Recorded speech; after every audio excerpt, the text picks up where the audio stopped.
새벽 4시 또다시 잠에서 깨어 천장을 바라보며 밀려오는 걱정의 물결에 휩싸이는 순간이 있으십니까? 옆에서 잠든 배우자의 고른 숨소리를 들으며 홀로 어둠 속에서 온갖 생각들과 씨름하는 그런 새벽 말입니다. 자녀들의 미래가 걱정되고 노후 준비가 충분한지 불안하며 건강이 예전 같지 않다는 현실 앞에서 마음이 무거워지는 시간들입니다. 이런 새벽 시간에 우리가 마주하는 걱정들은 참으로 다양합니다. 큰아이가 아직도 취업을 못했는데 언제까지 이럴까? 작은아이는 결혼은 언제 할까? 혹시 평생 혼자 살면 어떡하지? 우리 집값이 떨어지면 노후 자금이 부족할 텐데. 내가 큰 병에 걸리면 가족들에게 부담만 될 텐데. 이런 생각들이 꼬리에 꼬리를 물고 이어지면서 새벽 시간은 점점 더 길어집니다. 아침이 되면 언제 그랬냐는 듯 일상을 시작하지만 마음 한구석에는 늘 무언가 불안한 기운이 자리 잡고 있습니다.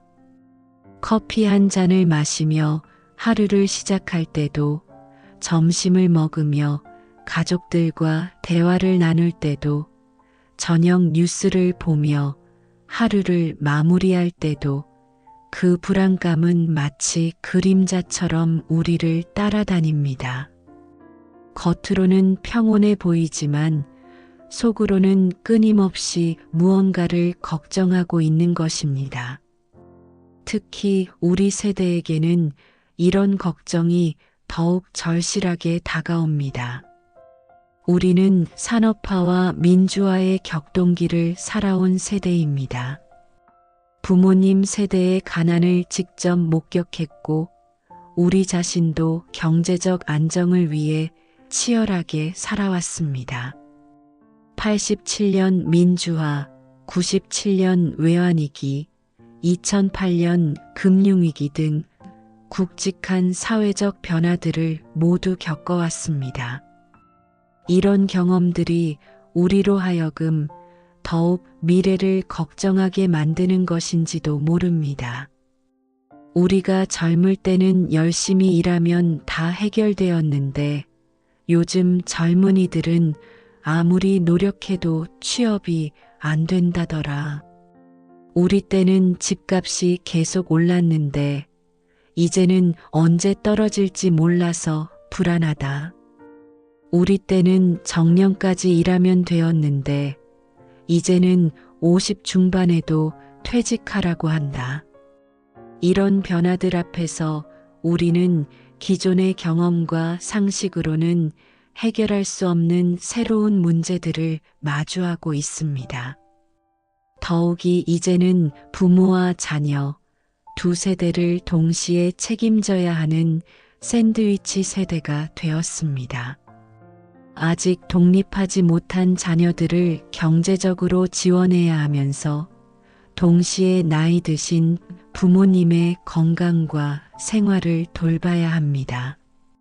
자신의 노후 준비도 해야 하는데 양쪽에서 드는 비용을 생각하면 막막하기만 합니다. 50대가 넘어서면서 우리는 이전과는 완전히 다른 차원의 걱정들과 마주하게 됩니다. 젊었을 때는 앞만 보고 달려가기만 하면 되었습니다. 목표가 명확했고 시간도 충분했으며 체력도 뒷받침해 주었습니다. 아이들 교육시키고 집 마련하고 직장에서 승진하는 것이 주된 관심사였습니다. 그때는 문제가 생겨도 열심히 하면 다 해결된다는 믿음이 있었습니다. 하지만 이제는 다릅니다.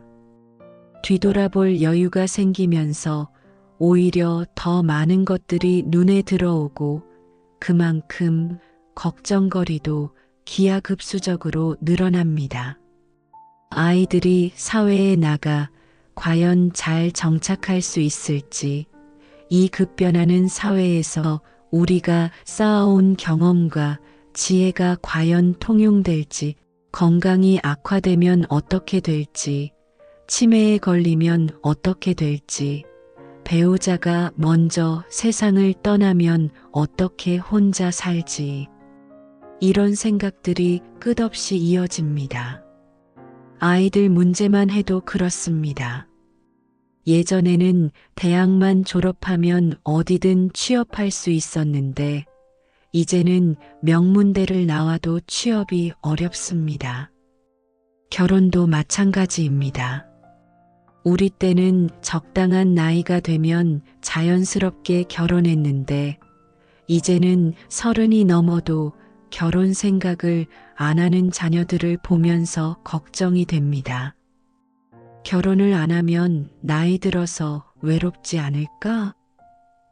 손자, 손녀 얼굴은 언제 볼 수 있을까? 이런 걱정들이 밀려옵니다. 경제적 문제는 더욱 복잡합니다. 예전에는 부동산만 있으면 안전하다고 생각했는데, 이제는 부동산 가격도 불안정합니다.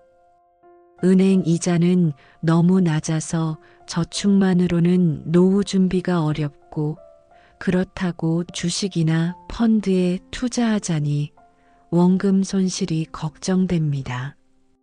과연 우리가 준비한 것만으로 노후를 제대로 보낼 수 있을까? 이런 의문이 계속 듭니다. 건강 문제도 마찬가지입니다.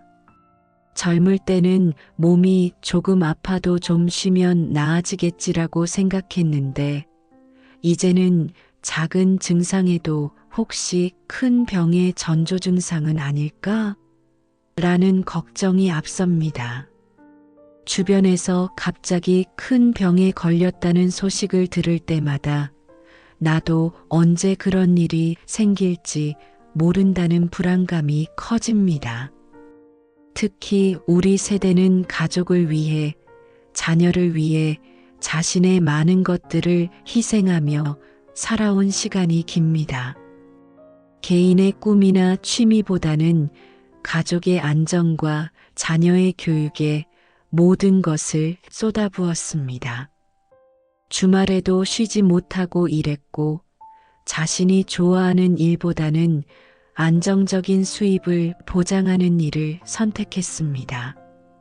맛있는 음식을 먹고 싶어도 아이들 학원비를 위해서라며 참았고, 여행을 가고 싶어도 집 대출금을 갚기 위해서라며 미뤘습니다.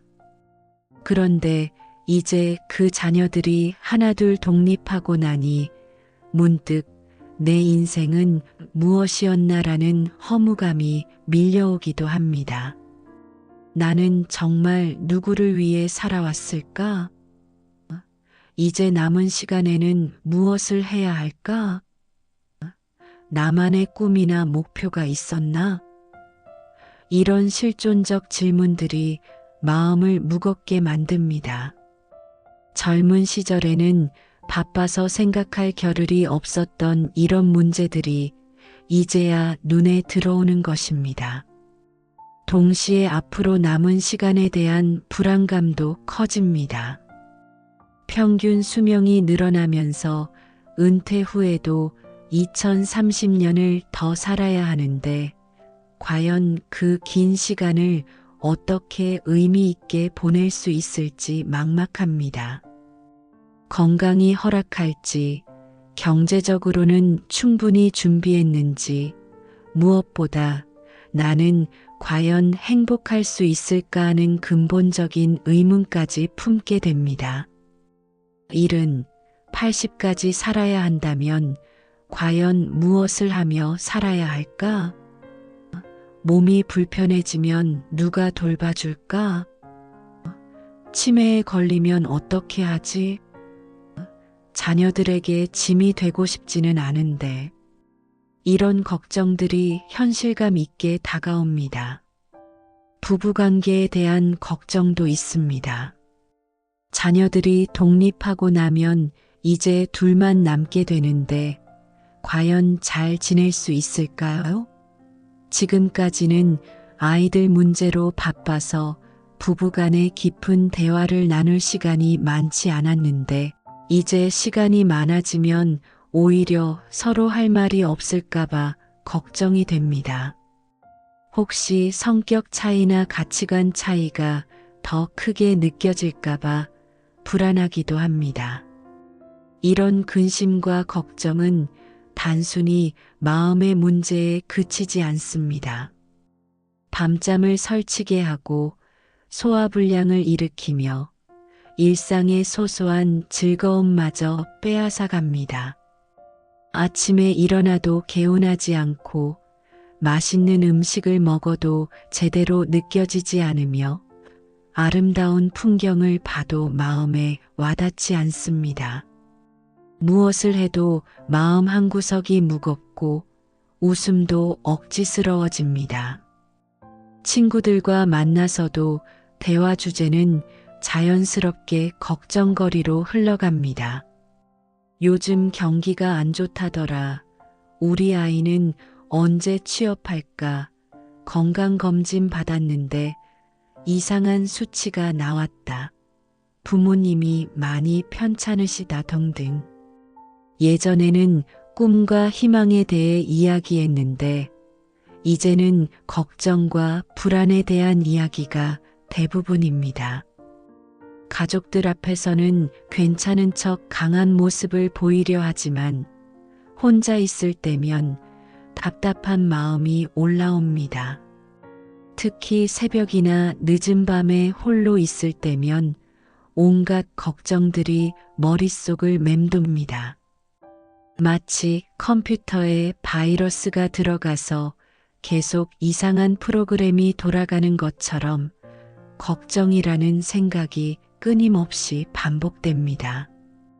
아이가 취업을 못하면 어떡하지? 그러면 계속 집에서 빈둥거릴 텐데 그러면 자신감도 떨어지고 점점 더 의기소침해질 것이고 결혼도 늦어질 것이고 나중에는 혼자 늙어갈 텐데 그러면 나중에 누가 돌봐주지? 결국 우리가 끝까지 책임져야 하나? 이런 식으로 걱정이 걱정을 낳으면서 끝없이 이어집니다. 우리 집값이 떨어지면 어떡하지? 그러면 노후 자금이 부족할 텐데 그러면 나중에 어떻게 살지? 자녀들에게 도움을 요청해야 하나? 그러면 자녀들도 부담스러워할 텐데 그래도 어쩔 수 없이 의지해야 하나? 자녀들에게 짐이 되는 부모가 되는 건가? 이런 연쇄적인 걱정이 계속됩니다. 건강에 대한 걱정도 마찬가지입니다. 몸이 예전 같지 않다. 혹시 큰 병에 걸린 건 아닐까? 만약 암에 걸리면 어떡하지? 치료비는 얼마나 들까? 가족들이 얼마나 고생할까? 치료해도 완치될 수 있을까? 만약 시한부 인생이라면? 이런 극단적인 상상까지 하게 됩니다. 하지만 잠깐 멈춰서 객관적으로 생각해 보십시오. 이런 걱정과 근심이 과연 우리 인생에 도움이 될까요? 걱정한다고 문제가 해결되는 것도 아니고 근심한다고 미래가 바뀌는 것도 아닙니다. 오히려 현재의 소중한 순간들을 놓치게 만들 뿐입니다. 건강한 몸으로 가족과 함께 있는 지금 이 순간, 따뜻한 집에서 편안히 쉴 수 있는 지금 이 순간을 제대로 누리지 못하게 만드는 것이 바로 걱정입니다. 더 안타까운 것은 우리의 걱정이 사랑하는 사람들에게도 전해진다는 것입니다. 부모가 늘 걱정하고 불안해하면 자녀들도 위축되고 죄책감을 느낍니다. 내 때문에 부모님이 걱정하신다는 생각에 자녀들도 스트레스를 받습니다. 배우자가 항상 근심 어린 표정을 하고 있으면 가정의 분위기도 무거워집니다. 결국 걱정은 나 혼자만의 문제가 아니라 가족 전체의 행복에 영향을 미치는 것입니다. 또한 걱정에 사로잡혀 있으면 실제로 문제가 생겼을 때 제대로 대처하기 어려워집니다. 이미 마음이 불안하고 위축되어 있기 때문에 판단력이 떨어지고 창의적인 해결책을 찾기 어려워집니다. 오히려 마음이 평안할 때 문제를 더 객관적으로 바라보고 효과적으로 해결할 수 있습니다. 그렇다면 우리는 어떻게 해야 할까요? 걱정을 아예 하지 말라고 하는 것은 비현실적입니다. 사랑하는 사람들이 있고 지켜야 할 것들이 있는 한 어느 정도의 걱정은 자연스러운 것입니다. 오히려 적절한 걱정은 문제를 예상하고 대비하는 데 도움이 됩니다. 문제는 그 걱정이 우리를 지배하고 현재의 행복을 빼앗아가는 것입니다. 여기서 중요한 것은 적절한 걱정과 과도한 걱정을 구분하는 것입니다. 적절한 걱정은 실제로 대비할 수 있는 일에 대해 구체적인 계획을 세우는 것입니다. 예를 들어, 노후 자금이 걱정된다면 재무 설계사와 상담을 받거나 추가 수입원을 찾거나 지출을 줄이는 방법을 구체적으로 찾아보는 것입니다. 이런 걱정은 건설적이고 유용합니다. 반면 과도한 걱정은 아직 일어나지도 않은 일, 통제할 수 없는 일에 대해 끝없이 상상하며 불안해하는 것입니다. 만약에 이런 일이 생기면 어떡하지? 라는 가정에 바탕한 걱정들이 대부분입니다. 이런 걱정은 현재의 평안을 빼앗기만 할 뿐 아무런 도움이 되지 않습니다. 2500년 전 부처님께서도 인간의 근심과 걱정에 대해 깊이 사유하셨고 그 해결책을 제시해 주셨습니다. 부처님의 가르침은 단순히 종교적 위안을 주는 것이 아닙니다. 그것은 우리의 마음이 작동하는 원리를 정확히 파악하고 실질적인 해결 방법을 제시하는 과학적이고 체계적인 지혜입니다.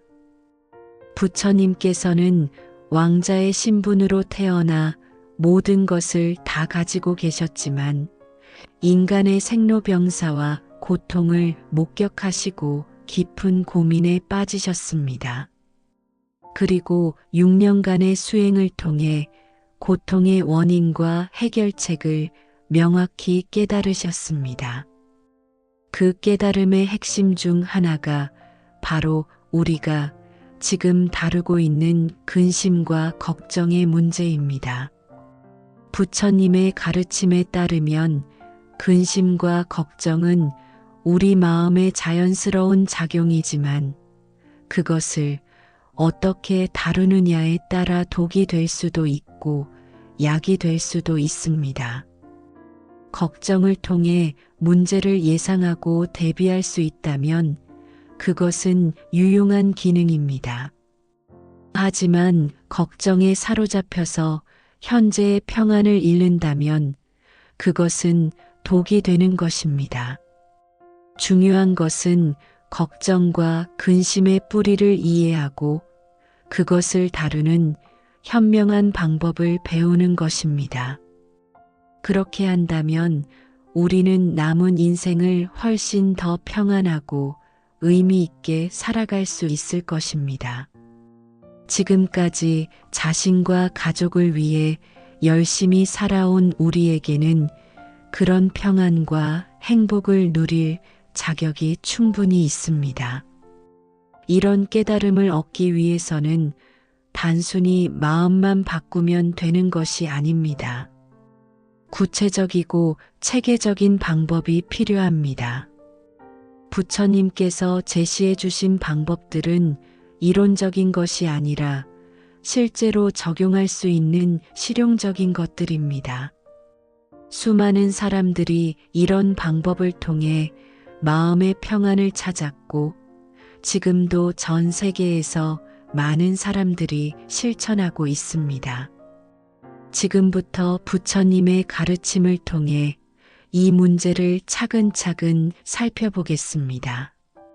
왜 우리가 이렇게 많은 걱정을 하게 되는지, 그 걱정을 어떻게 현명하게 다룰 수 있는지, 그리고 일상생활에서 어떻게 실천할 수 있는지를 구체적으로 알아보겠습니다. 이 여정이 여러분의 마음에 진정한 평안을 가져다 주기를 간절히 바랍니다. 우리가 왜 이렇게 많은 걱정을 하게 되는지 그 깊은 뿌리부터 살펴보겠습니다. 상유타 니까야에서 부처님께서는 모든 괴로움의 원인은 가레타메에서 비롯된다. 가래가 있는 곳에 괴로움이 있고 가래가 없는 곳에 괴로움이 없다. 가래로 인해 추구가 생기고 추구로 인해 어둠이 생기고 어둠으로 인해 판단이 생기고 판단으로 인해 욕망과 탐욕이 생기고 욕망과 탐욕으로 인해 집착이 생기고 가집착으로 인해 소유가 생기고 소유로 인해 인색함이 생기고 인색함으로 인해 보호하려는 마음이 생기며 보호하려는 마음으로 인해 칼을 들고 곤봉을 들고 싸우고 다투고 논쟁하고 서로 비방하고 거짓말하는 등 많은 악하고 불선한 법들이 생겨난다고 명확히 말씀하셨습니다. 이 가르침을 현대적으로 해석하면 우리의 걱정과 근심도 결국 가래, 즉 현실을 있는 그대로 받아들이지 못하고 끊임없이 다른 무언가를 원하는 마음의 작용에서 비롯된다는 것을 알 수 있습니다. 여기서 가래란 단순한 욕심이나 탐욕을 의미하는 것이 아닙니다. 그것은 더 근본적인 심리적 메커니즘으로 현재 상황에 만족하지 못하고 항상 다른 것을 추구하려는 마음의 섭성을 뜻합니다. 우리의 걱정을 자세히 들여다보면 대부분 현재의 상황이 내가 원하는 대로 되지 않을까 바하는 두려움에서 비롯된다는 것을 알 수 있습니다. 자녀가 좋은 직장을 구하지 못할까봐, 건강이 나빠질까봐, 경제적으로 어려워질까봐, 배우자와의 관계가 소원해질까봐, 사회적 체면이 깎일까봐, 노후에 자녀들에게 짐이 될까봐. 이 모든 걱정의 바탕에는 상황이 내 뜻대로 되어야 한다는 은밀하면서도 강력한 집착이 깔려 있습니다. 하지만 현실은 어떻습니까?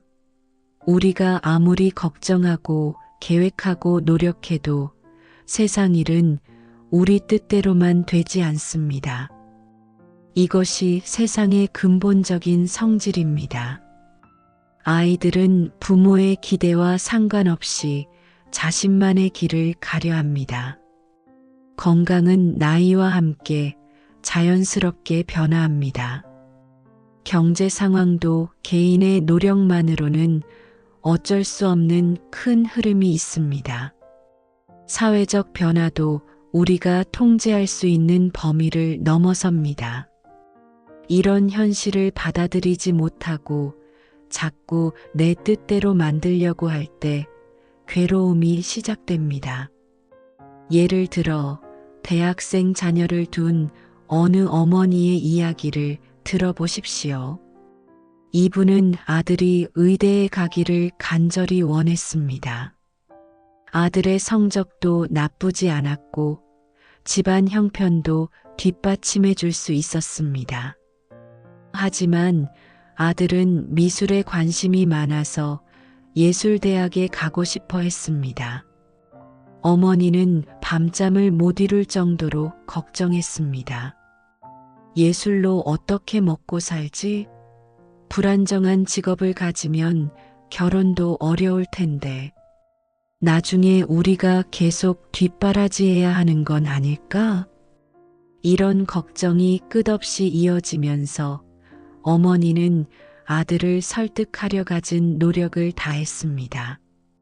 의사가 된 친구들의 성공담을 들려주고 예술가의 어려운 현실을 강조하며 때로는 화를 내기도 하고 때로는 눈물로 호소하기도 했습니다. 결국 아들은 어머니의 뜻에 따라 의대에 진학했지만 적성에 맞지 않아 공부에 흥미를 잃고 우울증에 걸리게 되었습니다. 몇 년 후 이 어머니는 후회하며 말씀하셨습니다. 내가 너무 욕심을 부렸나 봅니다. 아이가 좋아하는 것을 하도록 놔뒀다면 더 행복했을 텐데. 어머니의 걱정은 선한 의도에서 나온 것이었지만 오히려 더 심각한 문제를 만들어낸 셈입니다. 만약 어머니가 아들의 선택을 있는 그대로 받아들이고 그 안에서 최선의 방법을 찾아주었다면 어땠을까요? 아마도 아들은 자신이 좋아하는 길에서 더 행복하고 건강한 삶을 살 수 있었을 것입니다. 법구경에서 부처님께서는 마음이 모든 것의 주인이다. 마음이 더러우면 더러운 말을 하고 더러운 행동을 하게 되어 괴로움이 그를 따른다. 수레바퀴가 소의 발자국을 따르듯이 마음이 깨끗하면 깨끗한 말을 하고 깨끗한 행동을 하게 되어 즐거움이 그를 따른다. 그림자가 형체를 따르듯이 그가 나를 욕했다. 그가 나를 때렸다. 그가 나를 이겼다. 그가 내 것을 빼앗았다고 생각하면 원한은 결코 갇히지 않는다. 그가 나를 욕했다. 그가 나를 때렸다. 그가 나를 이겼다. 그가 내 것을 빼앗았다고 생각하지 않으면 원한은 갇힌다라고 하셨습니다. 이는 외부 상황 자체가 문제가 아니라 그 상황을 바라보는 우리 마음의 태도가 괴로움을 만들어낸다는 뜻입니다. 같은 상황이라도 사람에 따라 전혀 다른 반응을 보이는 것을 우리는 일상에서 자주 목격합니다. 예를 들어 같은 나이에 명예퇴직을 당한 두 사람이 있다고 가정해 보겠습니다. 한 사람은 이제 경제활동을 할 수 없으니 어떻게 살지? 사회에서 완전히 밀려나는 느낌이다. 앞으로 뭘 하며 살아야 할까? 나는 이제 쓸모없는 사람이 된 것 같다 하며 불안해하고 우울해합니다. 하루 종일 집에 있으면서 TV만 보고 점점 무기력해집니다. 가족들과의 관계도 나빠지고 건강도 악화됩니다. 반면 다른 사람은 그동안 바빠서 못했던 일들을 이제 할 수 있구나. 취미도 살리고 봉사활동도 하고 가족과 더 많은 시간을 보낼 수 있겠다. 새로운 기술도 배워보고 작은 사업이라도 해볼까? 인생의 새로운 챕터가 시작되는 거구나 하며 기대합니다. 새로운 계획을 세우고 적극적으로 활동하며 오히려 현역 시절보다 더 활기차게 삽니다. 똑같은 명예퇴직이라는 상황이지만 마음가짐에 따라 전혀 다른 경험이 되는 것입니다. 첫 번째 사람은 퇴직 끝이라는 관점에서 바라보았고, 두 번째 사람은 퇴직 새로운 시작이라는 관점에서 바라본 것입니다.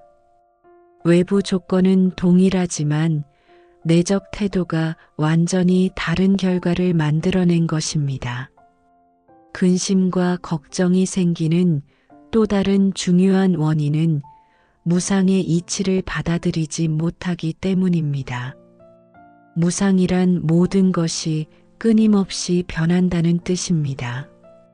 좋은 것도 나쁜 것도 즐거운 것도 슬픈 것도 건강할 때도 아플 때도 부유할 때도 가난할 때도 모든 것은 변합니다. 영원한 것은 아무것도 없습니다. 이것이 우주의 근본 법칙이자 삶의 본질입니다. 하지만 우리는 이 무상의 이치를 머리로는 알면서도 마음으로는 받아들이기 어려워합니다. 좋은 상황은 계속 유지되기를 바라고 어려운 상황은 빨리 변하기를 원합니다. 하지만 현실은 우리의 바람과 상관없이 변화합니다. 자녀들이 어릴 때는 우리 곁에 있어서 안심이었는데 이제 독립해서 멀어지니 걱정이 됩니다. 젊을 때는 건강해서 좋았는데 나이가 들면서 몸이 예전 같지 않으니 불안합니다. 경제가 안정적일 때는 마음이 편했는데 불황이 오니 불안합니다. 하지만 이 모든 변화는 자연스러운 것입니다. 봄이 오면 여름이 오고 여름이 지나면 가을이 오듯이 인생에도 계절이 있습니다. 자녀를 키우는 봄, 사회활동을 왕성하게 하는 여름, 그리고 은퇴 후 새로운 삶을 찾아가는 가을과 겨울. 각각의 시기마다 고유한 아름다움과 의미가 있습니다. 변화 자체를 거부하려 하기 때문에 괴로움이 생기는 것입니다. 장하암경에서 부처님께서는 세상의 모든 현상은 인연에 따라 생겨나고 인연에 따라 사라진다. 이것이 있으므로 저것이 있고 이것이 없으므로 저것이 없다. 이것이 생김으로 저것이 생기고 이것이 멸함으로 저것이 멸한다. 무명을 조건으로 행이 생기고 행을 조건으로 식이 생기고 식을 조건으로 명색이 생기고 명색을 조건으로 유깁이 생기고 유깁을 조건으로 촉이 생기고 촉을 조건으로 수가 생기고 수를 조건으로 애가 생기고 애를 조건으로 취가 생기고 취를 조건으로 유가 생기고 유를 조건으로 생이 생기고 생을 조건으로 노사오비고네가 생긴다고 하셨습니다. 이를 연기법 또는 12연기라고 합니다. 우리가 걱정하는 모든 일들도 여러 가지 원인과 조건이 맞아떨어져서 일어나는 것입니다. 따라서 그 원인과 조건이 바뀌면 결과도 바뀔 수 있습니다. 예를 들어 자녀의 취업 문제를 생각해 보십시오. 자녀가 취업에 성공하느냐 실패하느냐는 자녀의 능력, 노력, 전공, 성격, 면접 실력, 인맥과 같은 개인적 요소뿐만 아니라 국가의 경제 상황, 해당 산업의 전망, 회사의 채용 계획, 경쟁자들의 수준, 면접관의 개인적 성향과 그날의 기분, 심지어는 면접 당일의 교통 상황이나 날씨, 자녀의 컨디션과 운까지도 영향을 미치는 수많은 요인들에 의해 결정됩니다. 이 수많은 조건 중에서 우리가 직접 통제할 수 있는 것은 극히 일부에 불과합니다. 자녀의 역량 개발을 도와주고 취업 정보를 제공하고 정서적 지지를 해주는 정도입니다. 나머지는 모두 우리가 어쩔 수 없는 조건들입니다. 그런데 우리는 마치 모든 것을 다 통제할 수 있는 것처럼 생각하고 걱정합니다. 이것이 괴로움의 뿌리입니다. 더욱 중요한 것은 우리가 걱정한다고 해서 이런 조건들이 바뀌는 것이 아니라는 점입니다. 오히려 걱정 때문에 스트레스를 받고 그 스트레스가 가족 관계에 악영향을 미치거나 판단력을 흐리게 하거나 건강을 해치는 등 부정적인 결과를 낳을 가능성이 더 큽니다. 자녀가 부모의 걱정을 느끼면 오히려 위축되거나 부담을 느낄 수 있습니다. 부모님이 나 때문에 걱정하신다는 생각에 죄책감을 느끼고 그것이 면접에서 자신감 부족으로 이어질 수도 있습니다. 또한 부모가 지나치게 개입하려 하면 자녀가 반발심을 느낄 수도 있습니다. 또한 우리의 걱정은 대부분 실제로 일어나지도 않은 일들에 대한 것입니다. 심리학 연구에 따르면 사람들이 걱정하는 일의 85% 정도는 실제로 일어나지 않는다고 합니다. 그리고 실제로 일어나는 15%의 일 중에서도 79%는 우리가 생각했던 것보다 잘 해결된다고 합니다. 즉, 우리 걱정의 대부분은 실제로 불필요한 것들인 셈입니다. 제가 상담했던 한 분은 60대 초반의 여성으로 평생 걱정이 많으셨던 분입니다. 자녀들이 어릴 때는 사고 날까봐 걱정하고 학교 다닐 때는 성적 걱정을 하고 대학 갈 때는 입시 걱정을 하고 취업할 때는 일자리 걱정을 하셨습니다. 결혼할 때는 상대방이 좋은 사람인지 걱정하고 손자가 태어나면 또 손자 걱정을 하셨습니다. 그런데 돌이켜보니 그렇게 걱정했던 일들 중에서 실제로 큰 문제가 된 것은 거의 없었다고 하시더군요. 자녀들은 모두 건강하게 잘 자랐고 각자의 길을 찾아 행복하게 살고 있습니다. 오히려 걱정 때문에 현재의 소중한 순간들을 제대로 즐기지 못한 것이 후회된다고 말씀하셨습니다. 아이들이 어릴 때 걱정만 하지 말고 더 많이 놀아줄 걸 그랬다. 남편과 더 많은 여행을 다닐 걸 그랬다고 아쉬워하셨습니다. 그렇다면 이런 근심과 걱정의 패턴은 어떻게 형성되는 걸까요? 대부분 어린 시절의 경험과 사회적 학습을 통해 형성됩니다. 우리 세대는 전쟁과 가난을 경험한 부모님 밑에서 자랐습니다. 부모님들은 생존을 위해 항상 경계하고 걱정하는 것이 필요했습니다. 조금이라도 방심하면 큰일 난다.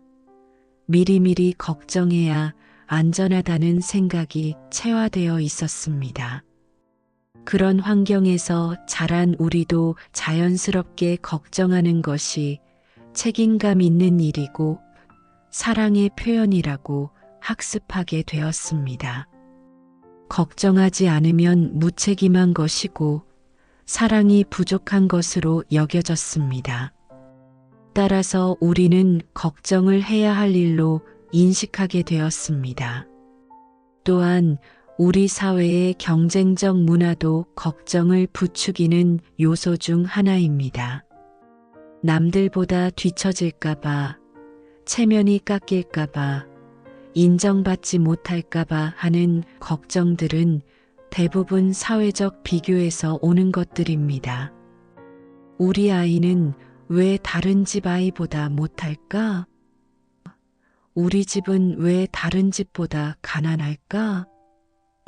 나는 왜 다른 사람보다 성공하지 못했을까? 이런 비교의식이 끊임없는 걱정을 만들어냅니다.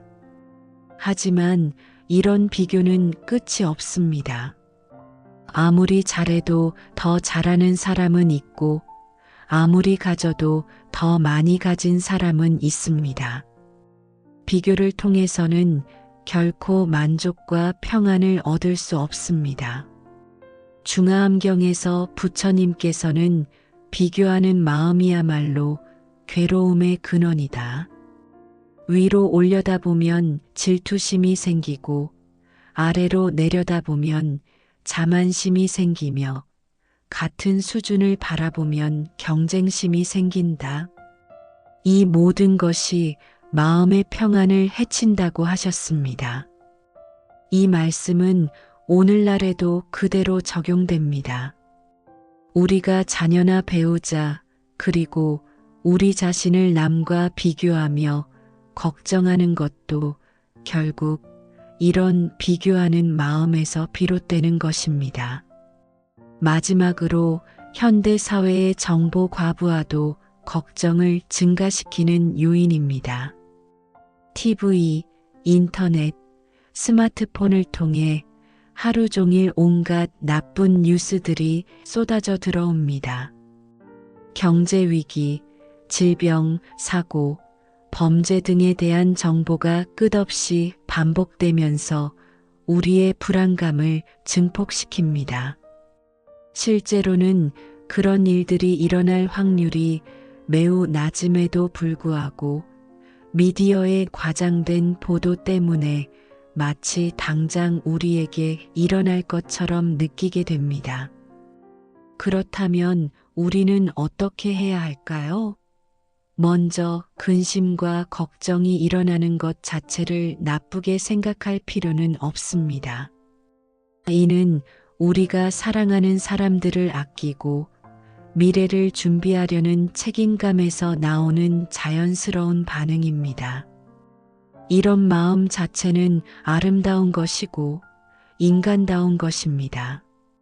완전히 걱정이 없는 사람은 오히려 무책임하거나 무감각한 사람일 수 있습니다.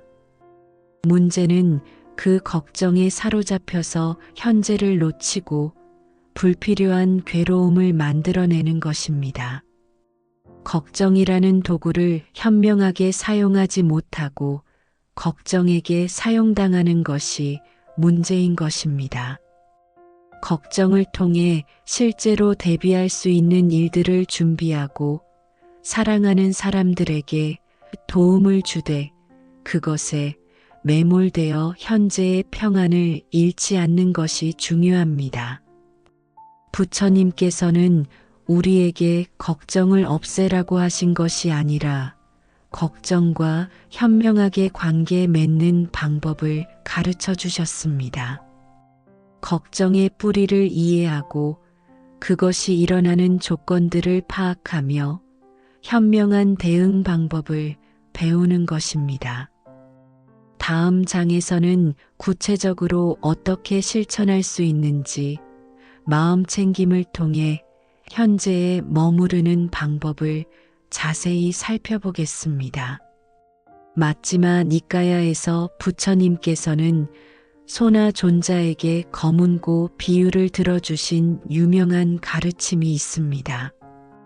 소나 존자는 부잣집 아들로 태어나 어릴 때부터 부드러운 생활을 하다가 부처님의 제자가 되었습니다. 그는 수행에 너무 열심이어서 하루 종일 경행걸으며 하는 명상을 했습니다. 발에 피가 날 정도로 열심히 했지만 아무리 해도 깨달음을 얻지 못했습니다. 그래서 차라리 속세로 돌아가서 재물을 보시하며 사는 것이 낫겠다는 생각까지 하게 되었습니다. 그때 부처님께서 소나 존자의 마음을 아시고 그에게 다가가 말씀하셨습니다. 소나야, 내가 잿가에 있을 때 비나를 잘 탔는데 검은고 줄이 너무 팽팽하면 어떻게 되었느냐? 라고 물으셨습니다. 세존이시여, 줄이 너무 팽팽하면 소리가 나지 않았습니다. 그러면 너무 느슨하면 어떻게 되었느냐? 세존이시여, 역시 소리가 나지 않았습니다. 그러면 언제 아름다운 소리가 났느냐? 세존이시여, 줄의 긴장이 적당할 때였습니다. 부처님께서는 그렇다. 수행도 마찬가지다. 정진력이 너무 급하면 들떠서 안 되고 너무 늘어지면 해이해져서 안 된다. 정진력을 적당히 조절할 때 도를 성취할 수 있다고 말씀하셨습니다. 소나 존자는 이 가르침을 듣고 수행의 강도를 조절했고 얼마 후 아라한의 깨달음을 얻을 수 있었습니다. 이 가르침은 수행뿐만 아니라 우리의 일상적인 마음가짐에도 그대로 적용됩니다. 근심과 걱정에 사로잡힌 마음은 검은고 줄이 너무 팽팽한 상태와 같습니다. 미래의 일을 지나치게 걱정하거나 과거의 일을 후회하며 괴로워하고 있는 것입니다. 마음이 현재를 벗어나 이곳저곳을 헤매고 있어서 아무런 아름다운 소리를 낼 수 없습니다. 반대로 아무것도 생각하지 않고 무책임하게 사는 것은 줄이 너무 느슨한 상태입니다. 이 역시 아름다운 음악을 만들어낼 수 없습니다. 중요한 것은 현재 이 순간에 적절한 주의를 기울이면서도 지나치게 긴장하지 않는 균형 잡힌 마음가짐입니다. 마치 숙련된 음악가가 검은고 줄을 적절히 조율해서 아름다운 선율을 만들어내듯이 우리도 마음을 적절히 조율해서 평안하고 지혜로운 삶을 살 수 있습니다. 부처님께서 가르쳐 주신 가장 강력한 방법 중 하나는 사티SATI, 즉 마음 챙김입니다. 사티파타나 수타에서 부처님께서는 수행자여, 몸에 대해서는 몸을 관찰하되 열심히, 분명하게, 마음 챙김하여 세상의 탐욕과 걱정을 제거하고 머물러야 한다. 감정에 대해서는 감정을 관찰하되 열심히, 분명하게, 마음 챙김하여 세상의 탐욕과 걱정을 제거하고 머물러야 한다. 마음에 대해서는 마음을 관찰하되 열심히, 분명하게, 마음 챙김하여 세상의 탐욕과 걱정을 제거하고 머물러야 한다. 마음의 대상에 대해서는 마음의 대상을 관찰하되 열심히, 분명하게, 마음 챙김하여 세상의 탐욕과 걱정을 제거하고 머물러야 한다고 하셨습니다. 이것은 매우 실용적이고 과학적인 방법입니다. 현대 뇌과학 연구에서도 마음챙김 명상이 뇌의 구조와 기능을 긍정적으로 변화시킨다는 것이 입증되고 있습니다. 우리가 걱정에 빠질 때는 마음이 현재를 떠나 미래나 과거로 가 있습니다. 마음챙김은 그런 마음을 현재 이 순간으로 다시 불러오는 것입니다. 현재 순간에 머물 때만이 우리는 실제로 대처할 수 있고 평안을 느낄 수 있습니다. 마음 챙김의 핵심은 알아차림입니다. 지금 이 순간 내 마음에서 무슨 일이 일어나고 있는지를 분명하게 관찰하는 것입니다. 걱정이 일어나면 지금 걱정이 일어나고 있구나 하고 알아차리고 화가 나면 지금 화가 나고 있구나 하고 알아차리며 슬프면 지금 슬픔이 일어나고 있구나 하고 알아차리는 것입니다.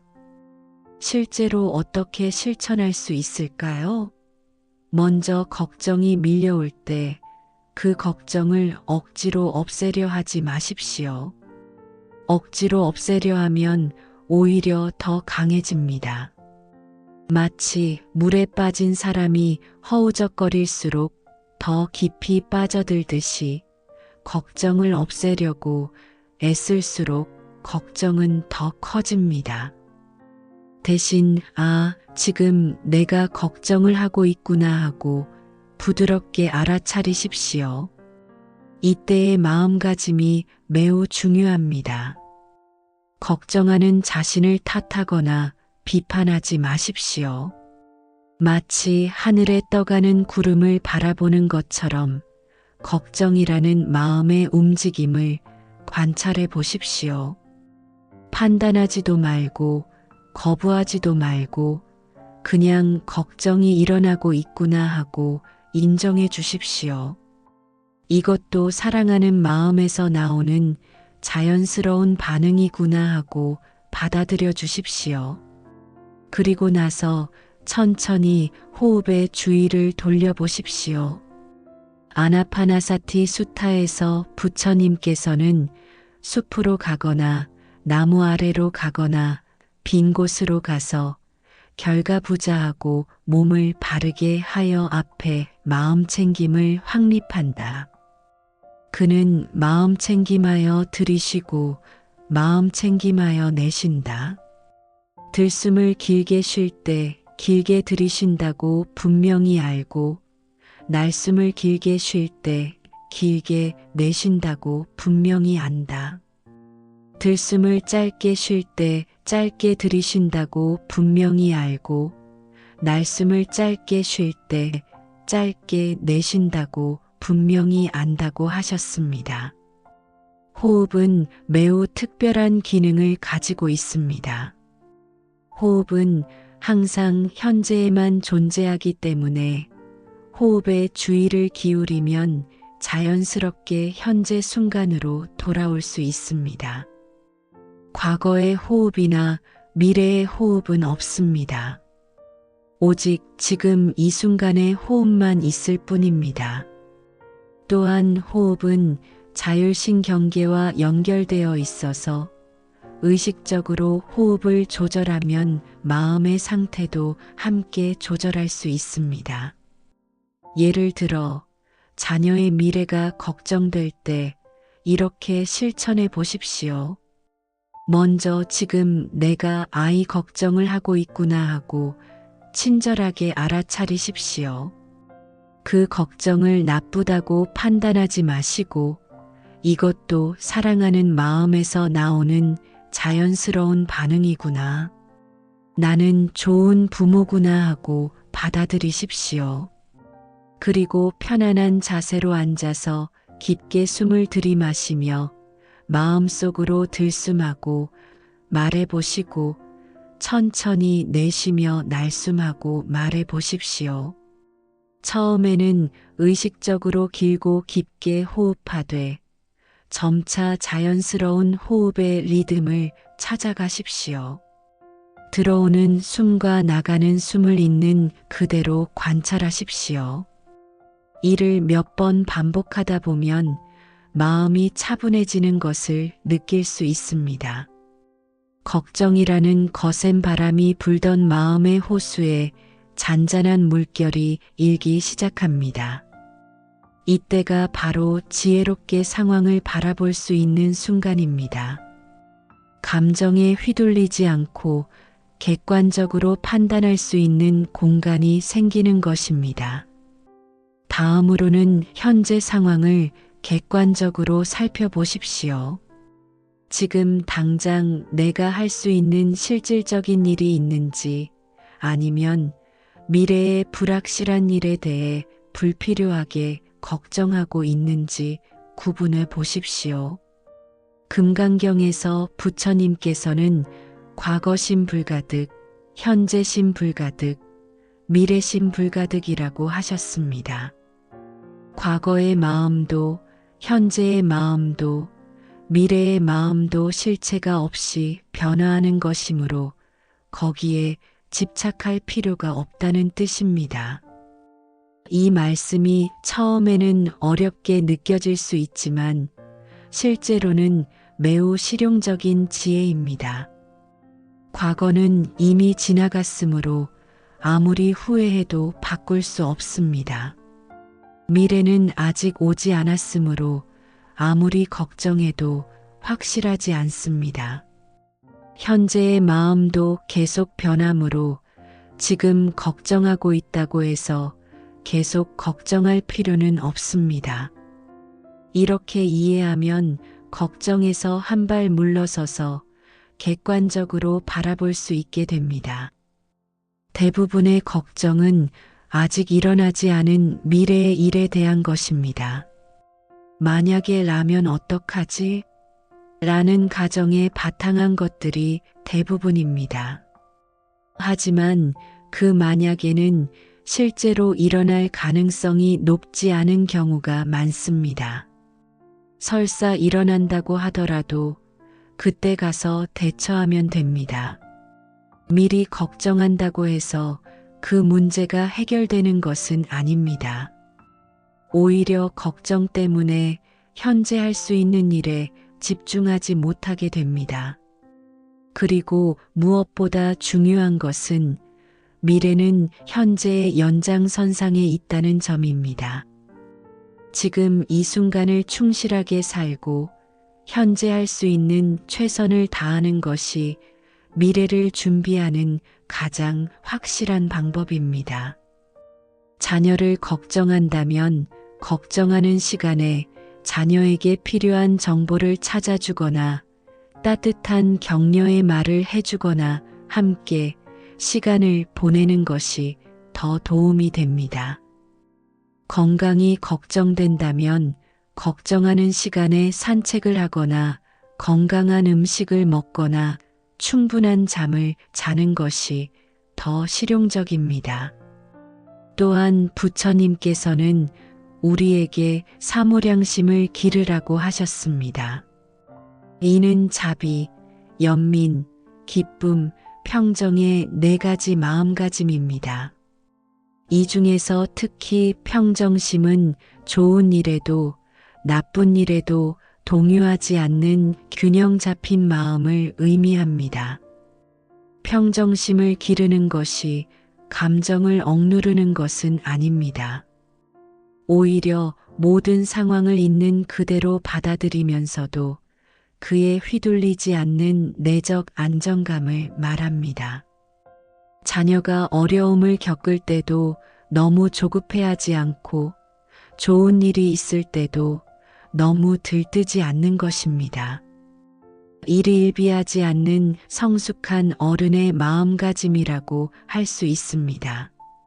예를 들어 자녀가 취업에 실패했다는 소식을 들었을 때 평정심이 있는 부모는 이렇게 반응할 것입니다. 먼저 자녀의 실망감을 이해하고 따뜻하게 위로해 줍니다. 하지만 과도하게 절망하거나 분노하지는 않습니다. 이것도 하나의 경험이고 더 좋은 기회를 위한 준비 과정일 수 있다는 관점을 유지합니다.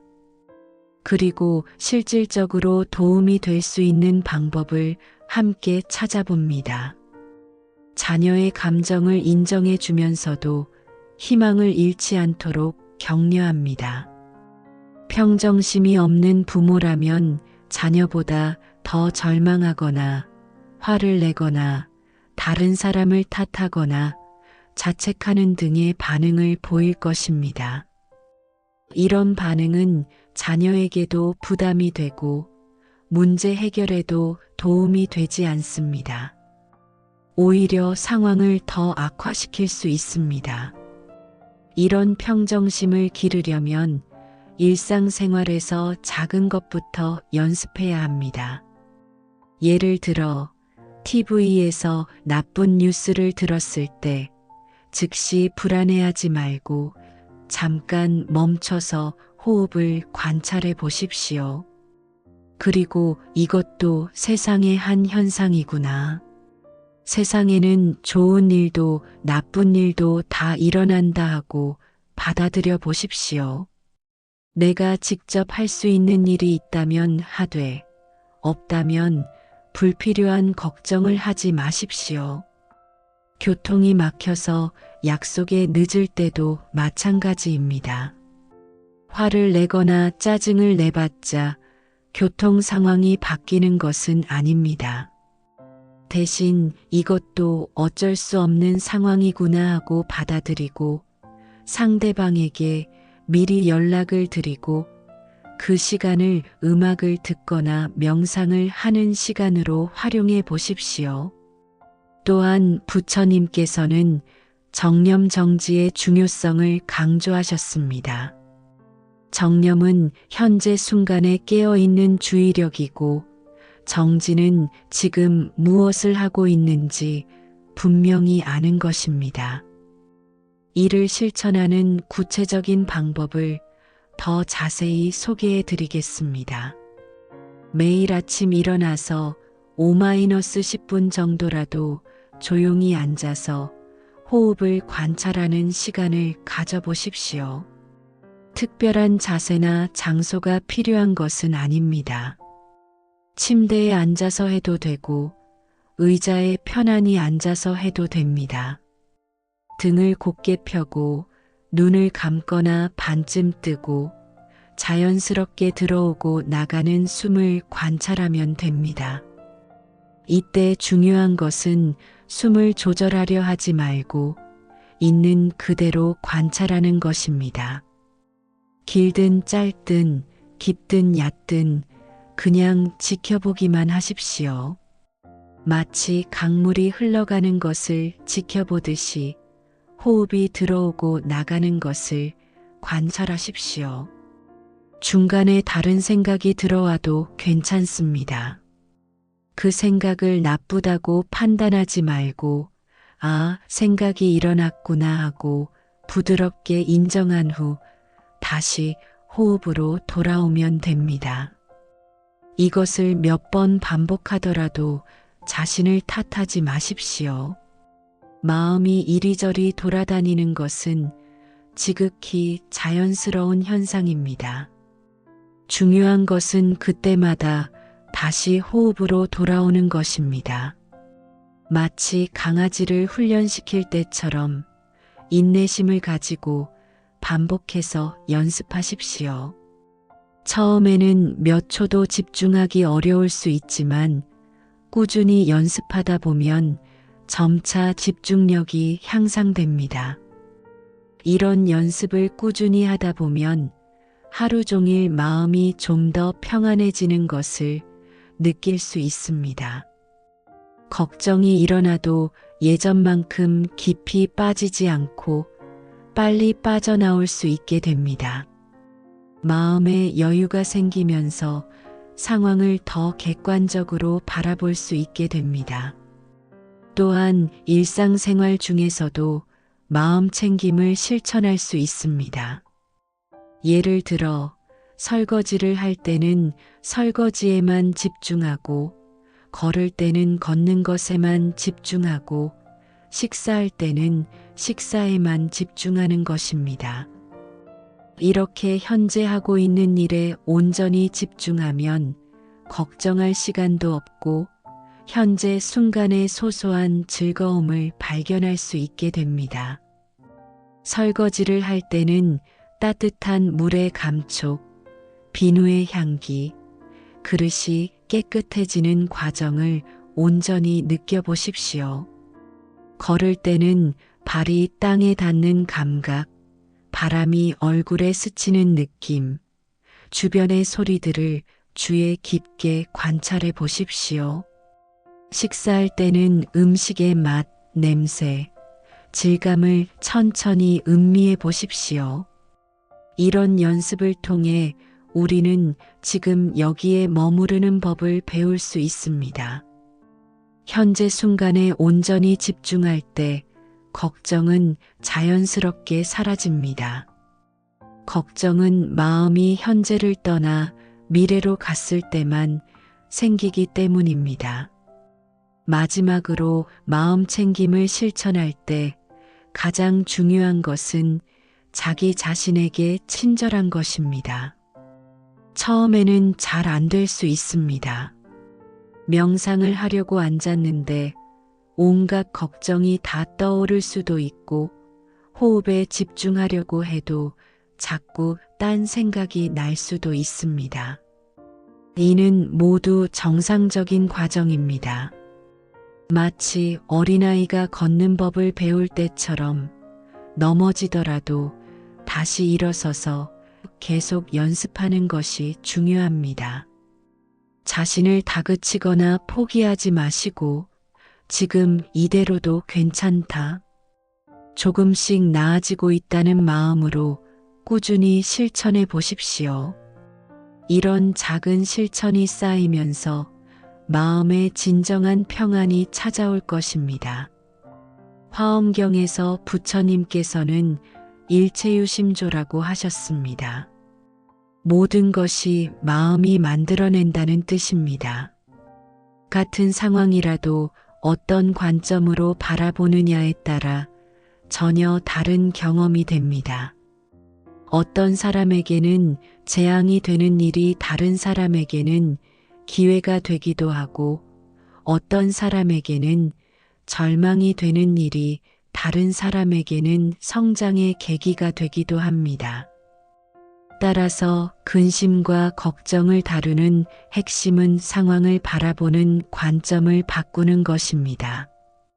화엄경에서는 또한 하나 속에 모든 것이 있고 모든 것 속에 하나가 있다라고 했습니다. 이는 모든 현상이 서로 연결되어 있으며 어떤 하나의 사건도 독립적으로 존재하지 않는다는 뜻입니다. 우리가 걱정하는 일들도 더 큰 맥락에서 보면 전혀 다른 의미를 가질 수 있습니다. 첫째, 무상의 관점으로 바라보는 연습을 해보십시오. 무상이란 모든 것이 끊임없이 변한다는 뜻입니다. 지금 걱정되는 상황도 영원하지 않습니다. 좋은 일도 나쁜 일도 모두 변합니다. 이 이치를 깊이 이해하면 현재의 어려움에 대해서도 이것도 지나갈 것이다 this too shall pass라는 여유를 가질 수 있게 됩니다. 제가 아는 한 분은 60대에 갑자기 회사에서 명예퇴직을 권유받았습니다. 30년 넘게 다닌 회사였고 아직 자녀들 교육비도 많이 들어가는 상황이었습니다. 처음에는 절망적이었습니다. 이제 나이도 많은데 어디서 일자리를 구하나? 퇴직금만으로는 얼마나 버틸 수 있을까? 자녀들에게 미안하고 아내에게도 민망하다는 생각으로 밤잠을 못 이룰 정도였습니다. 하지만 시간이 지나면서 그 일이 오히려 새로운 기회가 되었다고 하셨습니다. 그동안 바빠서 못했던 취미 활동을 시작하셨습니다. 젊을 때 배우고 싶었던 서예를 제대로 배우기 시작했고 몇 년 후에는 지역 문화센터에서 서예를 가르치는 선생님이 되셨습니다. 비록 경제적으로는 예전만 못하지만 마음의 여유와 보람은 훨씬 더 큰 삶을 살게 되었습니다. 또한 가족과 더 많은 시간을 보내며 관계도 더욱 깊어졌습니다. 예전에는 야근 때문에 가족과 저녁을 함께 먹는 날이 일주일에 2~3번이었는데 이제는 매일 함께 식사하며 대화를 나눕니다. 손자가 태어났을 때도 충분한 시간을 함께 보낼 수 있었습니다.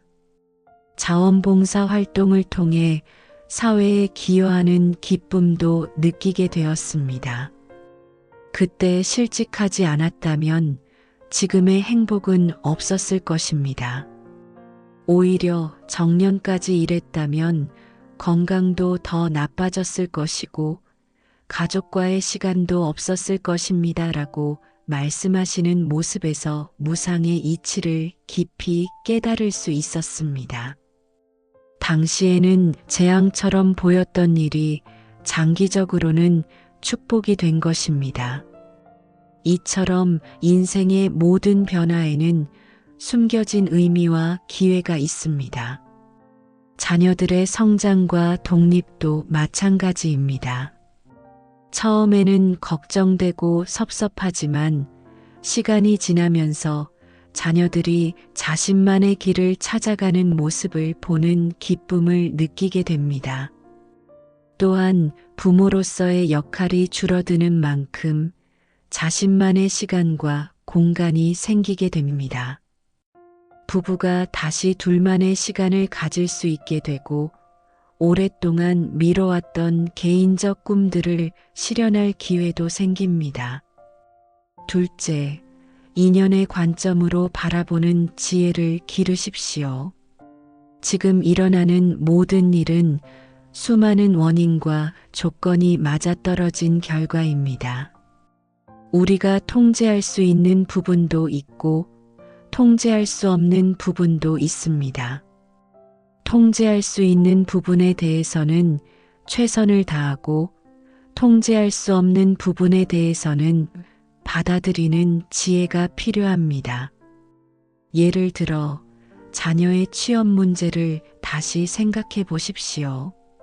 자녀가 취업에 성공하느냐 실패하느냐는 자녀의 전공, 성적, 면접 실력, 인성, 열정과 같은 개인적 요소뿐만 아니라 국가의 경제 상황, 해당 산업의 전망, 회사의 채용 계획, 경쟁자들의 수준, 면접관의 개인적 성향과 그날의 기분, 회사의 내부 사정, 추천인의 영향력, 심지어는 면접 당일의 교통 상황이나 날씨, 자녀의 컨디션과 운까지도 영향을 미치는 수많은 요인들에 의해 결정됩니다. 이 수많은 조건 중에서 우리가 직접 통제할 수 있는 것은 극히 일부에 불과합니다. 자녀의 역량 개발을 도와주고 취업 정보를 제공하고 정서적 지지를 해주고 건강 관리를 도와주는 정도입니다. 나머지는 모두 우리가 어쩔 수 없는 조건들입니다. 그런데 우리는 마치 모든 것을 다 통제할 수 있는 것처럼 생각하고 걱정합니다. 이것이 괴로움의 뿌리입니다. 인연의 관점으로 바라보면 우리는 할 수 있는 부분에 대해서는 책임감을 가지고 최선을 다하되 할 수 없는 부분에 대해서는 인연에 맡긴다는 마음으로 평안을 유지할 수 있습니다. 이는 무책임한 것이 아니라 오히려 더 현명한 태도입니다. 걱정 때문에 스트레스를 받아서 판단력이 흐려지거나 가족 관계가 악화되는 것보다 마음의 평안을 유지하면서 필요한 일을 차근차근 해나가는 것이 더 도움이 됩니다. 셋째, 자비의 관점으로 바라보는 마음을 기르십시오.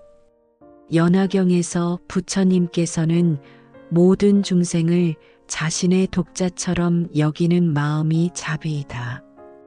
자비심이 있는 사람은 자신과 타인의 고통을 덜어주고 행복을 주려고 한다고 하셨습니다. 걱정과 근심도 근본적으로는 사랑하는 사람들을 아끼는 마음에서 나오는 것입니다. 이 마음 자체는 아름다운 것이고 소중한 것입니다. 하지만 진정한 자비는 상대방에게 정말 도움이 되는 것이 무엇인지 지혜롭게 판단하는 것입니다. 과도한 걱정은 오히려 우리 자신은 물론 가족들에게도 부담이 됩니다. 자녀들이 부모의 걱정 때문에 위축되거나 죄책감을 느낄 수 있습니다. 부모의 불안이 자녀에게 전해져서 자녀도 불안해질 수 있습니다. 대신 따뜻한 관심과 지지를 보내되 그들이 스스로 성장할 수 있는 공간을 주는 것이 진정한 사랑입니다. 지장경에서는 모든 중생이 스스로 부처가 될 수 있는 불성을 가지고 있다고 했습니다. 우리 자녀들도 각자의 지혜와 능력을 가지고 있으므로 그것을 믿고 기다려주는 것이 필요합니다.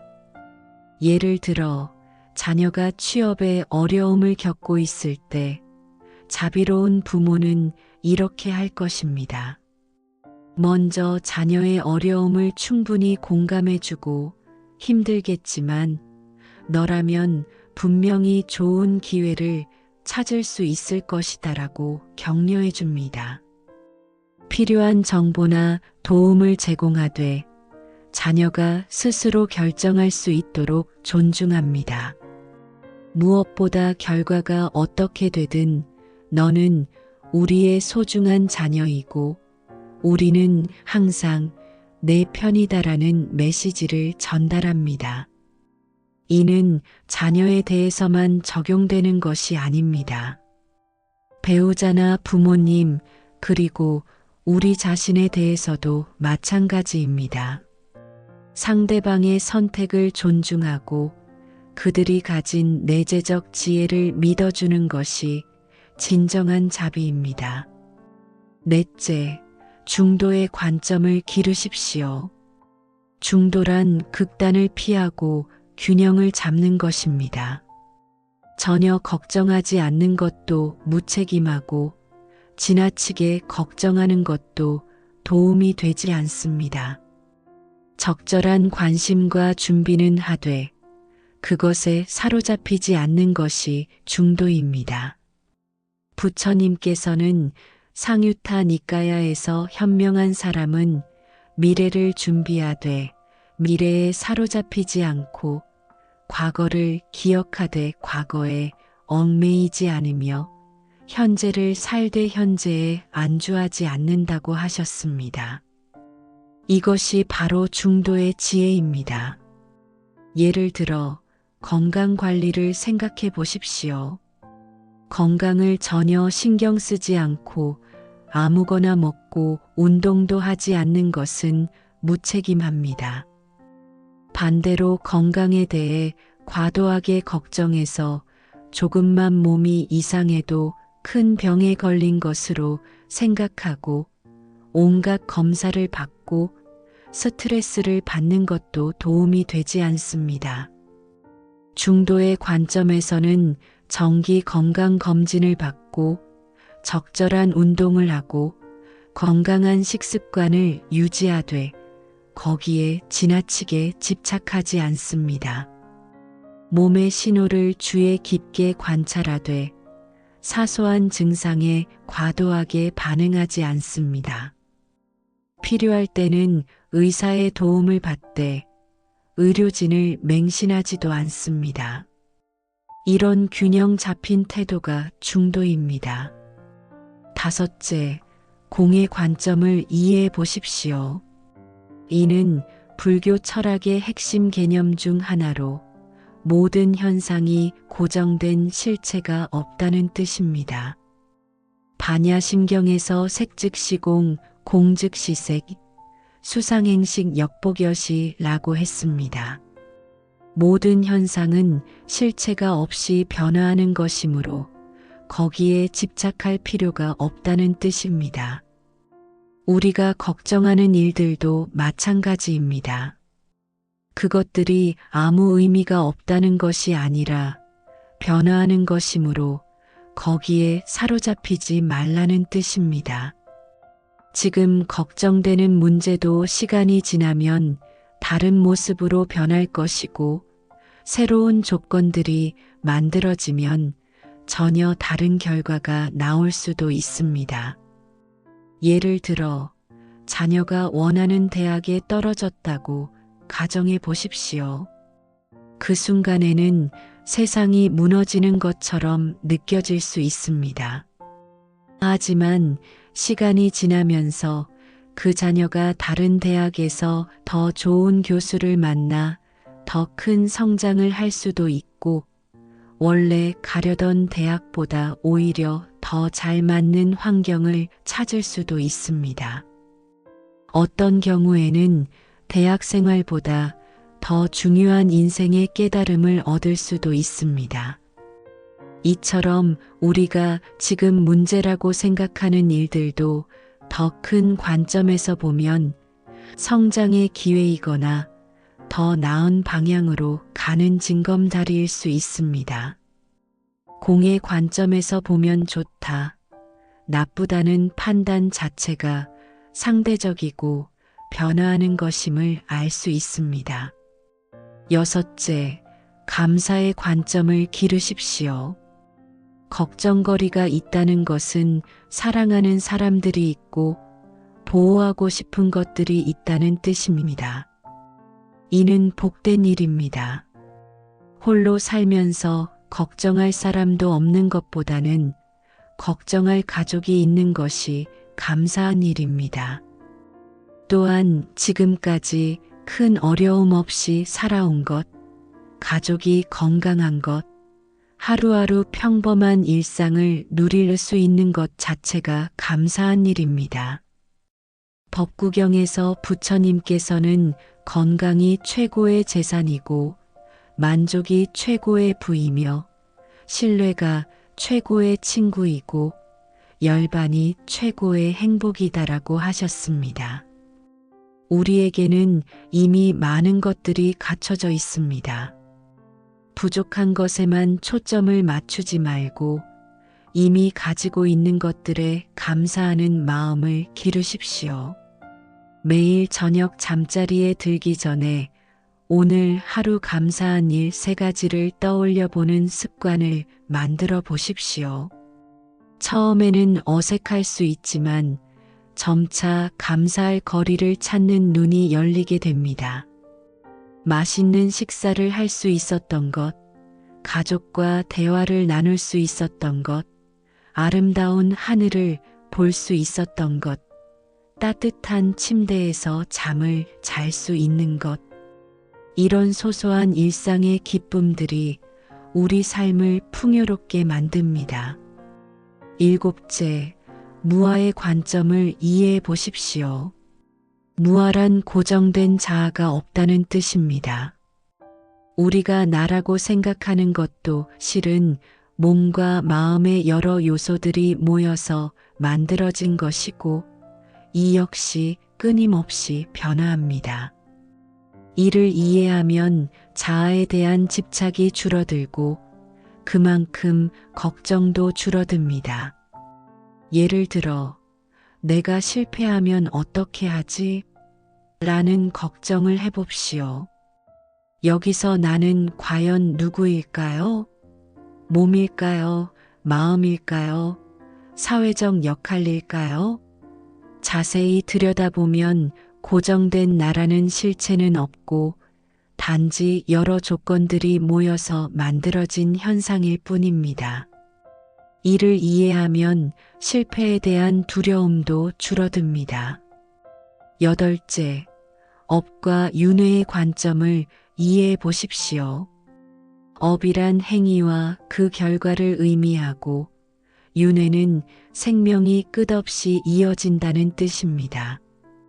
이런 관점에서 보면 현재의 어려움도 과거 업의 결과일 수 있고 현재의 행위가 미래의 결과를 만들어낸다고 볼 수 있습니다. 이는 숙명론을 의미하는 것이 아닙니다. 오히려 현재 순간의 선택과 행위가 얼마나 중요한지를 강조하는 것입니다. 지금 이 순간 선한 마음을 내고 선한 행위를 하면 그것이 미래의 좋은 결과로 이어질 것입니다. 따라서 과거를 후회하거나 미래를 걱정하기보다는 지금 이 순간 최선을 다하는 것이 중요합니다. 이런 관점들을 기르려면 꾸준한 연습이 필요합니다. 처음에는 어색하고 잘 안 될 수 있습니다. 머리로는 이해가 되지만 가슴으로는 받아들여지지 않을 수도 있습니다. 하지만 매일 조금씩 의식적으로 연습하다 보면 점차 자연스럽게 이런 지혜로운 관점으로 상황을 바라볼 수 있게 됩니다. 중요한 것은 이런 관점들을 하나의 도구로 활용하는 것입니다. 상황에 따라 무상의 관점이 도움될 때도 있고 인연의 관점이 필요할 때도 있으며 자비의 관점이 적절할 때도 있습니다. 마치 의사가 환자의 상태에 따라 적절한 약을 처방하듯이 우리도 상황에 따라 적절한 관점을 선택해서 적용할 수 있게 됩니다. 근심과 걱정은 인간이라면 누구나 경험하는 자연스러운 감정입니다. 특히 50대 이후에는 인생의 후반부를 바라보며 더 많은 것들이 걱정되는 것이 당연합니다. 자녀들의 미래, 자신의 건강, 경제적 안정, 부부관계, 부모님 부양, 사회적 역할의 변화 등 해결해야 할 과제들이 산적해 있습니다. 이런 상황에서 걱정이 생기는 것은 책임감 있는 어른으로서 지극히 자연스러운 반응입니다.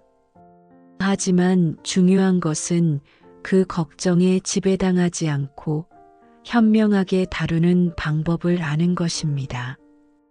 걱정 자체를 나쁜 것으로 여기거나 완전히 없애려고 할 필요는 없습니다.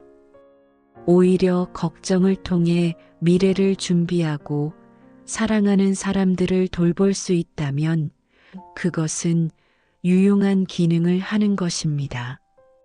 문제는 걱정에 사로잡혀서 현재의 평안을 잃고 불필요한 괴로움을 만들어내는 것입니다.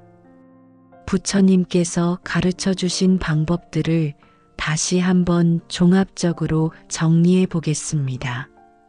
먼저 걱정의 뿌리가 현실을 있는 그대로 받아들이지 못하는 집착과 무상의 이치를 거부하는 마음에서 나온다는 것을 이해해야 합니다. 우리가 아무리 원해도 세상 일은 우리 뜻대로만 되지 않으며 모든 것은 변화합니다. 이 진리를 받아들일 때 마음의 평안이 찾아옵니다. 가래와 집착을 줄이는 것이 핵심입니다. 자녀가 성공하기를 원하는 것은 자연스럽지만 그것에 집착해서 자녀의 선택을 존중하지 못한다면 문제가 됩니다. 건강하기를 원하는 것도 자연스럽지만 그것에 집착해서 노화를 받아들이지 못한다면 괴로움이 생깁니다. 적당한 바람과 기대는 건전하지만 과도한 집착은 자신과 타인을 모두 괴롭힙니다. 그리고 마음 챙김을 통해 현재 순간에 머무르는 연습을 해야 합니다. 걱정은 대부분 미래의 불확실한 일에 대한 것이거나 과거의 일에 대한 후회입니다.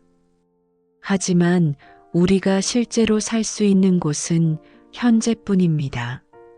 현재 이 순간에 깨어 있을 때 우리는 진정으로 대처할 수 있고 평안을 느낄 수 있습니다. 호흡에 주의를 기울이는 것부터 시작해서 일상의 모든 활동에서 마음 챙김을 실천할 수 있습니다. 설거지할 때는 설거지에, 걸을 때는 걷기에, 식사할 때는 식사에 온전히 집중하는 것입니다. 이런 작은 실천들이 누적되면서 마음이 현재에 머무르는 습관이 형성됩니다. 또한 사무량심, 특히 평정심을 기르는 것이 중요합니다. 좋은 일이 있어도 너무 들뜨지 않고 어려운 일이 있어도 너무 절망하지 않는 균형 잡힌 마음가짐입니다. 이는 감정을 억누르는 것이 아니라 감정에 휘둘리지 않으면서도 적절히 반응할 수 있는 성숙한 태도를 의미합니다. 무상과 인연의 이치, 자비와 중도의 관점, 그리고 감사하는 마음을 바탕으로 지혜로운 관점을 기르는 것도 중요합니다. 같은 상황이라도 어떤 관점으로 바라보느냐에 따라 전혀 다른 경험이 됩니다. 문제 중심적 사고에서 해결 중심적 사고로, 부족함에 초점을 맞추는 시각에서 감사할 거리를 찾는 시각으로 전환하는 것이 필요합니다. 공과 무아의 관점을 통해 현상과 자아에 대한 집착을 줄이고, 업과 윤회의 관점을 통해 현재 순간의 중요성을 인식하는 것도 도움이 됩니다. 이런 다양한 관점들을 상황에 맞게 적절히 활용할 수 있게 되면 어떤 어려움이 와도 흔들리지 않는 내적 안정감을 기를 수 있습니다. 이런 실천을 통해 우리는 걱정을 완전히 없앨 수는 없지만 그것과 현명하게 관계 맺는 법을 배울 수 있습니다. 걱정이 일어나더라도 그것에 휘둘리지 않고 현재 할 수 있는 최선을 다하면서도 마음의 평안을 유지할 수 있게 됩니다. 이는 단순한 정신 승리나 현실 도피가 아니라 상황을 더 객관적으로 바라보고 더 효과적으로 대처할 수 있게 해주는 실용적 지혜입니다. 또한 이런 변화는 우리 개인에게만 도움이 되는 것이 아닙니다. 부모가 평안하면 자녀들도 안정감을 느끼고, 배우자가 여유롭게 살면 부부관계도 좋아지며 가정의 분위기 전체가 밝아집니다. 우리의 마음가짐 변화가 주변 사람들에게도 긍정적 영향을 미치는 것입니다. 마치 연못에 돌을 던지면 물결이 퍼져나가듯이 한 사람의 평안한 마음이 가족과 사회 전체에 평화의 파장을 만들어냅니다. 실제 적용 방법을 구체적으로 정리해 보겠습니다. 오늘부터라도 작은 것부터 실천해 보십시오. 걱정이 밀려올 때 잠깐 멈춰서 깊게 숨을 쉬어 보십시오. 그리고 지금 내가 걱정을 하고 있구나 하고 부드럽게 알아차려 보십시오. 현재 할 수 있는 실질적인 일이 있다면 차근차근 해나가고, 할 수 없는 일이라면 인연에 맡긴다는 마음으로 놓아주십시오. 매일 아침 일어나서 오늘 하루 감사할 일 3가지를 떠올려 보십시오. 건강한 몸, 따뜻한 가족, 평안한 하루, 맛있는 음식, 편안한 집. 이미 우리 주변에는 감사할 것들이 많이 있습니다. 그리고 밤에 잠자리에 들기 전에는 하루 동안 잘한 일 하나를 스스로 인정해 주십시오.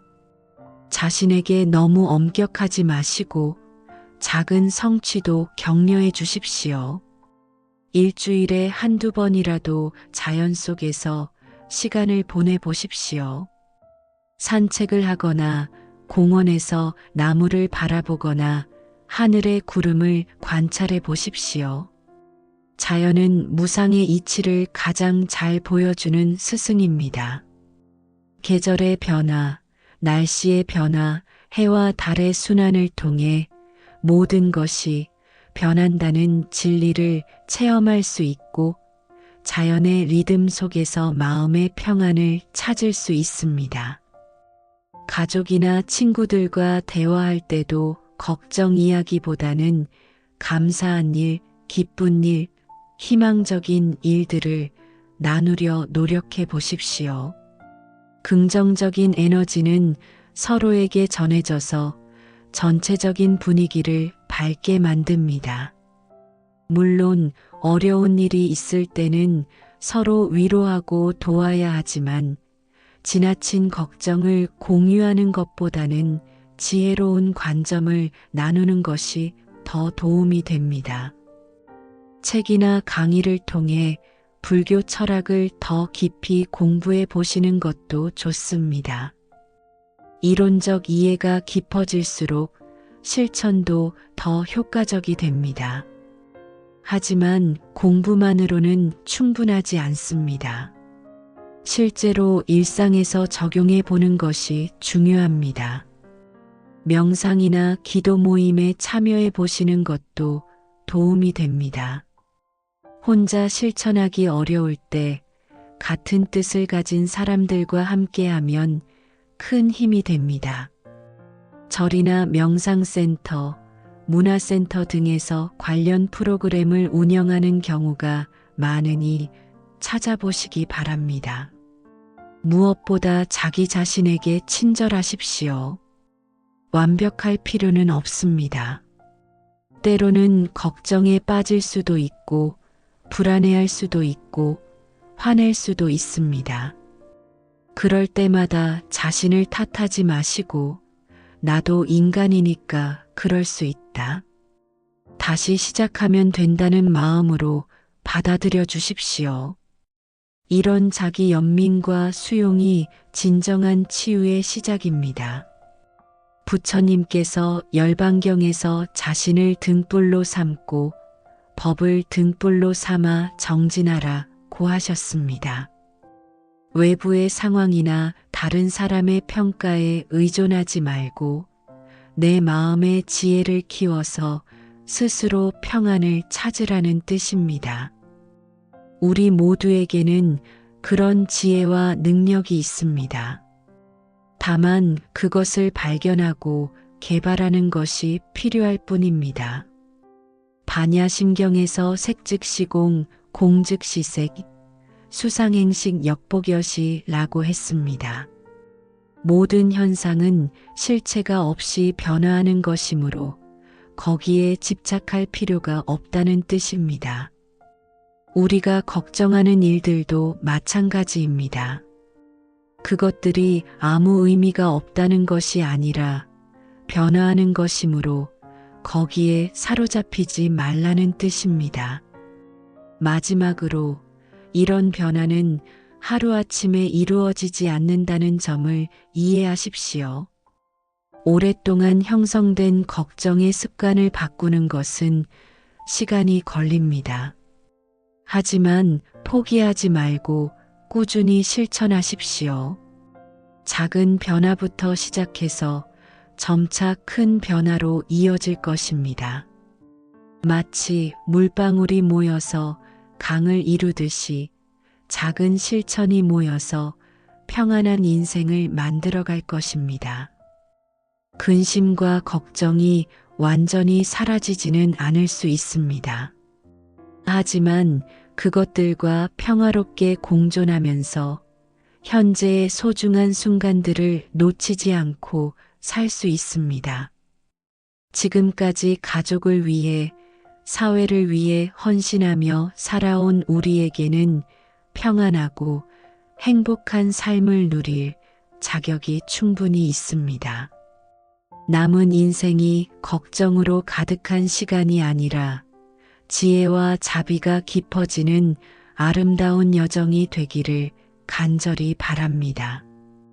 부처님의 가르침과 함께 우리 모두가 마음의 평안을 찾고 그 평안을 사랑하는 사람들과 나누며 의미 있고 행복한 삶을 살아가시기를 부처님의 자비광명 속에서 기원합니다.